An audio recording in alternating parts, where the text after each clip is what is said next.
अच्छा होता मैं पैदा होते ही मर जाती। मेरे काले रंग के कारण आज मेरी सौतेली माँ ने भी मुझे घर से बाहर निकाल दिया। एक गांव में एक जमींदार रहा करता था। वह जमींदार बहुत ही अमीर था। जमींदार की दो बेटियां थी। वह दोनों सौतेली बहनें थीं, जिसमें से एक का नाम सीमा और दूसरी का नाम राधा था। सीमा गोरी चिट्टी सुंदर लंबे बालों वाली लड़की थी और वहीं राधा जिसका रंग काला था और वह सर से गंजी थी। राधा के काले रंग और उसके गंजेपन से सभी उसका मजाक उड़ाया करते थे। यहाँ तक कि उसकी सौतेली बहन सीमा और उसकी माँ भी उसका हमेशा मजाक बनाते थे। एक दिन राधा अपनी सौतेली माँ से कहती है, माँ मुझे कुछ पैसे चाहिए, मैं शहर जाकर बालों में लगाने वाला तेल लेकर आती हूँ। मैंने सुना है उस तेल को लगाने से घने बाल आ जाते हैं। यह सुनकर सीमा जोर जोर से हंसने लग जाती है और कहती है, अरे काली कलूटी, तुझे तेल लगाने से कुछ नहीं होगा, तू जैसी है वैसी ही रहेगी। माँ इस काली को एक भी पैसा मत देना, ना जाने भगवान ने इसे क्यों बनाया। यह सुनकर राधा बहुत दुखी हो जाती है। सीमा बहन तुम मेरा मजाक क्यों उड़ाती हो, मैंने तुम्हारा क्या बिगाड़ा है।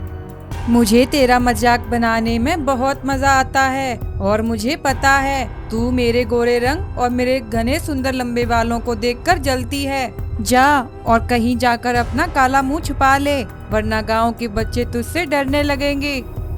ऐसा कहकर सीमा राधा का खूब मजाक बनाती है। राधा बहुत दुखी हो जाती है और रोने लगती है। जब राधा स्कूल जाती है तो स्कूल के कुछ विद्यार्थी भी उसका मजाक बनाते हैं। अरे भाई वो देखो काली जा रही है। हाँ भाई इस काली कलूटी से दूर ही रहो, हो ना हो इस काली के अंदर कोई ना कोई बीमारी पल रही है, इससे दूर रहो वरना हमें भी इसकी बीमारी लग जाएगी। ऐसा बोलकर वे सभी विद्यार्थी राधा को मारने लग जाते हैं। राधा दुखी होकर वहाँ से चली जाती है। उधर जब राधा अपने घर वापस लौटती है तो उसके बीमार होने की झूठी खबर गांव में तेजी से फैल जाती है। राधा की सौतेली माँ और बहन उससे कहती हैं, अरे काली कलूटी सुन, अब तू इस घर में नहीं रह सकती। माँ इसे इसी समय घर से बाहर निकाल दो। माँ मुझ पर इतना अत्याचार मत करो, मुझे घर से मत निकालो, तुम्हारे अलावा मेरा कौन है, मैं कहाँ जाऊंगी। तू कहीं भी जाकर मर, इससे हमें क्या, तेरी काली सूरत देखकर तुझसे कोई शादी नहीं करेगा और वैसे भी तू हमारे किसी काम की नहीं है। ऐसा कहकर राधा की सौतेली माँ और बहन उसे धक्के मारकर घर से निकाल देती हैं। राधा दुखी होकर जंगल की ओर निकल जाती है और जंगल में एक पेड़ के नीचे खड़ी होकर जोर जोर से रोने लगती है। कोई मुझे पसंद नहीं करता, सब मेरा मजाक उड़ाते हैं और मुझसे नफरत करते हैं। अच्छा होता मैं पैदा होते ही मर जाती। मेरे काले रंग के कारण आज मेरी सौतेली माँ ने भी मुझे घर से बाहर निकाल दिया। माँ तुम कहाँ हो, क्या तुम्हें मुझ पर बिल्कुल भी दया नहीं आती, तुम मेरा दुख क्यों नहीं समझती। ऐसा कहकर राधा बहुत हताश और निराश हो जाती है और रोने लगती है। तभी उसके रोने की आवाज सुनकर एक इच्छाधारी नागिन उसके पास आती है और कहती है, अरे बेटी तुम कौन हो और तुम क्यों रो रही हो, तुम्हें क्या दुख है। तब राधा दुखी होकर इच्छाधारी नागिन को अपनी सारी कहानी बताती है। मेरी माँ मुझे बचपन में ही छोड़कर चली गई थी। मैं काली और गंजी हूँ, इस वजह से सभी मुझसे नफरत करते हैं और मेरा मजाक उड़ाते हैं। कोई मुझे पसंद नहीं करता। आज मेरी सौतेली माँ ने भी मुझे घर से बाहर निकाल दिया। अब मैं कहाँ जाऊँ, मेरे दुख को कोई नहीं समझता। राधा की बात सुनकर नागिन कहती है, बेटी तुम यूं निराश मत हो, काला और गोरा रंग यह सब तो भगवान की देन है, लेकिन मैं इस दुख में तुम्हारी मदद अवश्य करूंगी। यह लो, ये एक जादुई फल है, तुम इसे खा लो, इससे तुम्हारे घने लंबे बाल आ जाएंगे और तुम बहुत सुंदर हो जाओगी। तब राधा उस जादुई फल को खा लेती है। फल खाते ही राधा के घने बाल आ जाते हैं और वह गोरी चिट्टी सुंदर हो जाती है। राधा अपने घने लंबे बाल और सुंदरता देखकर बहुत खुश हो जाती है। बेटी यह तुम्हारे बाल जादुई हैं, तुम जब भी इनसे मदद मांगोगी यह तुम्हारी मदद करेंगे। अब तुम अपने घर जाओ और खुश रहो। राधा अपने गांव वापस लौट आती है। रास्ते में राधा को एक भिखारी मिलता है। अरे बेटा मेरी मदद करो, मैंने 2 दिन से कुछ भी नहीं खाया, कुछ खाने को दे दो। तब राधा को अपने जादुई बाल याद आते हैं। वह अपने जादुई बालों से मदद मांगती है और देखते ही देखते भिखारी के लिए वहाँ ढेर सारा भोजन तैयार हो जाता है। यह देखकर भिखारी बहुत खुश हो जाता है। राधा के पास जादुई बाल हैं, इस बात की खबर गांव में तेजी से फैल जाती है। गांव के सभी गरीब लोग राधा से मदद मांगने आते हैं। राधा बहुत नेक दिल और दयालु थी, तो वह सभी की मदद करती है। वहीं जब यह बात राधा की सौतेली माँ और बहन को पता लगती है तो उनके मन में लालच आ जाता है। राधा की माँ कहती है, बेटी, जो कुछ हुआ उसे भूल जाओ और अपने घर वापस चलो। तुम तो मेरी अच्छी बेटी हो। तभी नागिन वहाँ आती है और कहती है, दूर रहो मेरी बेटी से। तुम दोनों कैसी माँ बहन हो? तुमने राधा को उसके काले रंग की वजह से घर से निकाल दिया। अब जब राधा को जादुई बाल मिल गए तो तुम्हारे मन में लालच आ गया। तुम दोनों बहुत लालची और स्वार्थी हो। राधा अब तुम्हारे साथ नहीं रहेगी। चलो बेटी, अब तुम मेरे साथ रहोगी। अब से तुम मेरी बेटी हो। ऐसा कहकर नागिन राधा को अपने साथ ले जाती है। और उधर अब राधा की सौतेली माँ और बहन के पास पछतावे के अलावा कुछ नहीं बचता। हे भगवान, मैं अपने इस बेटे का क्या करूं? ये तो मेरी एक नहीं सुनता। नागिन का बेटा रास्ते में रुककर उस गरीब अनाथ लड़की पर चाकू से हमला करके उसे वहीं मार डालता है। बहुत समय पहले जंगल में एक इच्छाधारी नागिन रहा करती थी। नागिन के पास बहुत सारा सोना था। वह नागिन सोने का व्यापार करती थी। नागिन ने व्यापार करके सालों से बहुत सारा सोना इकट्ठा कर रखा था, जिसमें एक अनाथ लड़की ने उसका बहुत साथ दिया था। वह अनाथ लड़की बचपन में ही अनाथ हो गई थी। तब से अब तक इच्छाधारी नागिन ने ही उस गरीब अनाथ लड़की को पाल पोस कर बड़ा किया। नागिन उस अनाथ लड़की से अपनी औलाद की तरह बहुत प्यार करती थी। वहीं दूसरी तरफ वह गरीब लड़की भी नागिन को अपनी माँ की तरह समझती थी और उसकी हर बात मानती थी। वह गरीब अनाथ लड़की बहुत होशियार, समझदार और बहादुर थी। नागिन का बस अब एक ही मकसद था, व्यापार से जो उसने धन दौलत इकट्ठा कर ली थी उस सारे खजाने को एक सुरक्षित स्थान पर पहुंचाना। लेकिन उस खजाने को उसके सुरक्षित स्थान पर पहुंचाना इतना आसान नहीं था, क्योंकि उस स्थान पर पहुंचने से पहले बीच रास्ते में एक चुड़ैल का घर पड़ता था और उस चुड़ैल से बचकर खजाने को उसके स्थान पर पहुंचाना नागिन के लिए इतना आसान नहीं था। चुड़ैल नागिन का खजाना चुराना चाहती थी और नागिन की तरह अमीर होना चाहती थी। एक दिन नागिन अपनी अनाथ बेटी से कहती है, सुनो बेटी, अब हमें हमारे कमाए हुए इस सारे खजाने को इसके सुरक्षित स्थान पर ले जाना होगा। लेकिन समझ नहीं आ रहा उस लालची चुड़ैल से बचकर हम इस खजाने को वहां तक कैसे पहुंचाएं। नागिन ये सब बोल ही रही थी कि तभी नागिन का बेटा वहां आता है। नागिन का बेटा बहुत घमंडी था। सुनो माँ, मैं ये काम कर सकता हूँ। मैं इस सारे खजाने को चुड़ैल से बचाकर उसके सुरक्षित स्थान पर ले जाऊंगा। नागिन कहती है, नहीं, तुम ये काम नहीं करोगे।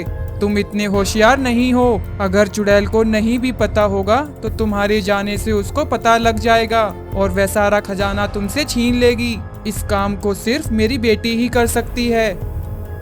नागिन की बात सुनकर उसका बेटा बहुत गुस्से में आ जाता है। माँ, आपने आज तक हमेशा इस लड़की पर ही भरोसा किया है। तुम मेरी एक नहीं सुनती और मुझे हमेशा इस लड़की के सामने डरती रहती हो। मैं इस लड़की के साथ नहीं रहना चाहता, इसलिए मैं ये जंगल छोड़कर जा रहा हूँ। ऐसा कहकर नागिन का बेटा गुस्से में आकर वहां से चला जाता है। नागिन अपने बेटे का बर्ताव देखकर बहुत दुखी हो जाती है और रोने लगती है। हे भगवान, मैं अपने इस बेटे का क्या करूं? ये तो मेरी एक नहीं सुनता। लेकिन वहीं उन सब की ये सारी बातें वह लालची चुड़ैल सुन लेती है। हा हा हा हा हा हा। अरे वाह, यह तो बहुत अच्छा मौका है इस नागिन के बेटे को इसकी माँ के खिलाफ भड़काने का। नागिन, अब तू देख मैं क्या करती हूँ। उधर नागिन का बेटा गुस्से में आकर एक पेड़ के नीचे जाकर बैठ जाता है। तभी चुड़ैल वहां आती है। अरे बेटा, क्या हुआ? तुम यहाँ इस पेड़ के नीचे क्यों बैठे हो? तुम मुझे बहुत परेशान लग रहे हो। क्या हुआ? नागिन का बेटा कहता है, तुम कौन हो और यहाँ क्यों आई हो? मेरा दिमाग बहुत खराब है। तुम यहाँ से चली जाओ और मेरा दिमाग मत खाओ। अरे बेटा, शांत हो जाओ। मैं यहाँ तुम्हारी मदद करने के लिए आई हूँ। मुझे पता है तुम्हारी माँ तुम्हारे साथ सौतेला व्यवहार करती है। बेटा, थोड़ा सोचो। अगर तुम अपनी माँ की ही सुनते रहोगे तो ऐसे ही निकाल दिए जाओगे। तुम्हारी माँ उस अनाथ लड़की के सामने तुम्हें कुछ नहीं समझती। जब तुम गुस्से में अपनी माँ के पास से यहाँ चले आए थे तब मैंने तुम्हारी माँ और उसकी बातें सुनी थी। तुम्हारी माँ कह रही थी कि तुम इतने होशियार नहीं हो और वह उस अनाथ लड़की को सारा खजाना देकर उसे इस जंगल की रानी बना देगी। चुड़ैल की बातें सुनकर नागिन के बेटे को अपनी माँ पर और भी गुस्सा आ जाता है। मुझे पता था मेरी माँ मुझे कुछ नहीं समझती, इसलिए उसने मुझे आज तक कोई जिम्मेदारी नहीं सौंपी। हाँ बेटा, अब तुम थोड़ा सोचो। अगर तुम जंगल के राजा बनोगे तो यहाँ सब कुछ तुम्हारा हो जाएगा, और अगर वह अनाथ लड़की इस जंगल की रानी बन गई तो तुम सारा जीवन उसकी गुलामी करोगे। चुड़ैल की बात सुनकर नागिन का बेटा उसकी सारी बातों पर भरोसा कर लेता है। लेकिन चुड़ैल आंटी, अब मैं क्या करूं? तुम मुझे कोई रास्ता बताओ। हाँ बेटा, क्यों नहीं, मैं यहाँ तुम्हारी मदद करने के लिए ही आई हूँ। तब चुड़ैल नागिन के बेटे को अपना प्लान समझाती है। नागिन का बेटा अपनी माँ के पास वापस लौट आता है। माँ, मुझे माफ़ कर दो, मैंने गुस्से में आकर न जाने क्या क्या बोल दिया। मुझे एक मौका दें, मैं आज से आपकी हर बात मानूंगा और फिर कभी जंगल छोड़कर नहीं जाऊंगा। अगर आपको मेरी बात पर भरोसा नहीं तो आप अपनी बेटी को मेरे साथ भेज सकती हैं। मैं उसके साथ सारा खजाना लेकर उसके सुरक्षित स्थान पर छोड़ आऊंगा। अपने बेटे का ये बदला बर्ताव देखकर नागिन बहुत खुश हो जाती है। अगले दिन नागिन का बेटा उस अनाथ लड़की को लेकर चुड़ैल के जंगल उसकी निगरानी करने के लिए निकलता है। लेकिन नागिन का बेटा रास्ते में रुककर उस गरीब अनाथ लड़की पर चाकू से हमला करके उसे वहीं मार डालता है और वापस अपनी माँ के पास आकर कहता है, माँ, रास्ता बिल्कुल साफ है, आप खजाना लेकर मेरे साथ चलिए। तब नागिन जंगल के कुछ जानवरों के साथ सारा खजाना लेकर वहां से निकलती है। लेकिन रास्ते में वह लालची चुड़ैल अपने शैतानों को लेकर नागिन का रास्ता रोक लेती है। आजा नागिन आजा, मैं तेरा ही इंतजार कर रही थी। नागिन चुड़ैल को देखकर हैरान हो जाती है। बेटा, तुमने तो कहा था कि रास्ता बिल्कुल साफ है, तुमने मुझसे झूठ क्यों बोला? नागिन का बेटा चुड़ैल के पास जाकर खड़ा हो जाता है। यह देखकर नागिन बहुत दुखी हो जाती है। चुड़ैल नागिन और उसके बेटे दोनों को कैद कर लेती है। अरे चुड़ैल, ये तुम क्या कर रही हो? तुमने मुझे यहाँ क्यों कैद किया? तुम ऐसा नहीं कर सकती, मैंने तो तुम्हारा साथ दिया था और तुम मुझे धोखा दे रही हो। धोखा? हा हा हा हा हा। अरे मूर्ख लड़के, धोखा तो तूने अपनी माँ को दिया है। तुझे क्या लगा मैं इस सारे खजाने को ऐसे ही छोड़ दूंगी?